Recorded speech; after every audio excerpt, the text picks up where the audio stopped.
اور ایک ہم نے ایک کام کا یہاں بیڑا اٹھایا تھا اس پروگرام میں، اور آپ سے درخواست کی تھی کہ آپ اس کے اوپر مزید تفصیلات سامنے لائیں. آپ نے ہمارے سے اس معاملے میں تعاون بھی کیا، کچھ ڈاکومنٹس آپ کی وساطت سے ہم تک پہنچے. اب یہ نیکسٹ فیز ہے، ایک رپورٹ کی شکل میں کچھ چیزیں سامنے آئی ہیں. اب آپ کیا کہیں گے، کچھ کام آگے چلا؟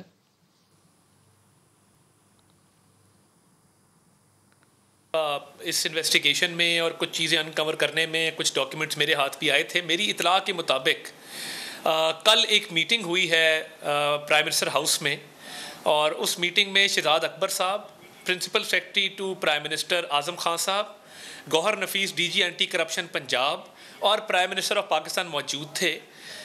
بڑی عجیب میٹنگ ہے کہ D G anti corruption Punjab قانون کے مطابق پنجاب گورنمنٹ کا پابند ہے. جو اینٹی کرپشن کا لاء ہے وہ پنجاب اسمبلی سے جو ہے وہ پاس شدہ ہے. تو وزیر اعلیٰ کہیں نہیں تھے اس ساری ڈسکشن میں، نہ پنجاب حکومت کا کوئی چیف سیکرٹری تھا، نہ کوئی اور نمائندہ تھا.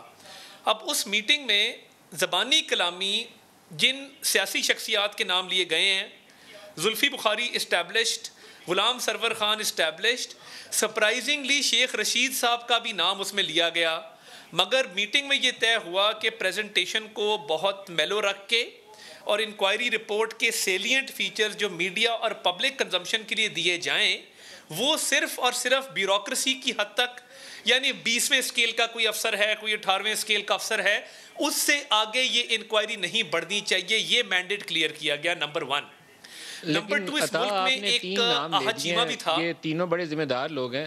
زلفی بخاری، میرا خیال ہے کہ میں نے جب ویٹ کر رہا بات ہوئی یا باقی جو رپورٹر سے بات ہوئی تو غلام سرور خان صاحب مجھے ایسا نے ملا کہ شاید زلفی کو اس میں فریم کیا گیا ہے، اور وہ کچھ لوگوں کی طرف انگلی اٹھائی جا رہی تھی کہ یہ انہوں نے فریم کیا یا اس نے فریم کیا. اسی طریقے سے غلام سرور خان کی اپنی وضاحت تھی کہ میرا اس میں رول نہیں ہے. آپ نے 3 وزیروں کے اب نام لیے ہیں، تو یہ سنی سنائی بات ہے یا اس کے اندر کوئی شواہد بھی ہے؟ نہیں، دیکھیں، میں تو لیگل نوٹس کا انتظار کر رہا ہوں ندیم ملک صاحب، اور میں پاکستانی عوام کے سامنے یہ بات کہ لائیو ٹیلی ویژن پہ غلام سرور خان صاحب نے کہا کہ میں نے ان کی حد کی عزت کی ہے اور وہ مجھے لیگل نوٹس بھجوائیں گے. اس بات کو لگ بھگ 3 ماہ ہو گئے ہیں. میں لیگل نوٹس کا انتظار کر رہا ہوں، کیونکہ جو نووا سٹی ہے اس کی انوگریشن پہ غلام سرور خان صاحب موجود تھے اور بیٹھے ہوئے تھے. پتہ تھا کہ اس کا این او سی اسپیشلی ایویشن سے دلوایا گیا ہے. آج آپ ایئرپورٹ کے فنل ایریا میں سوسائٹی کھولنا چاہیں، نہیں کھول سکتے جب تک وزیر ہوا بازی یا ایویشن کا محکمہ اس کا این او سی ایشو نہیں کرتا.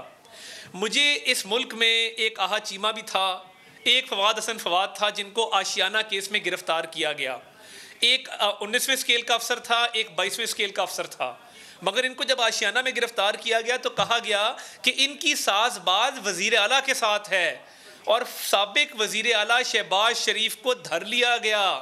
میں آج پاکستان کے تمام جو تحقیقاتی ادارے ہیں انہیں کہتا ہوں کہ بائی دیٹ سٹینڈرڈ شہباز شریف آشیانہ میں جیل گئے ہیں، آپ بزدار کو اور عمران خان کو بھی راولپنڈی رنگ روڈ میں اریسٹ کریں. کیوں نہیں کرتے اریسٹ؟ یہ میرا مطالبہ ہے. اگر کمشنر راولپنڈی اریسٹ ہوا ہے، اس کو کس کی آشیرواد شامل تھی؟ آپ کب تک لوگوں کو بلی کا بکرا بناتے رہیں گے؟ آپ کب تک لوگوں کو اپنے گناہوں کے سزا کی بھیٹ چڑھاتے رہیں گے؟ آپ کب تک کہتے رہیں گے کہ کھاتا ہے تو بتاتا بھی ہے؟ ہم نے کھایا ہے، ہم نے کئی سو ارب کھا لیا، مگر ہم نے نہیں کیا. اس افسر کو جیل میں ڈال دو.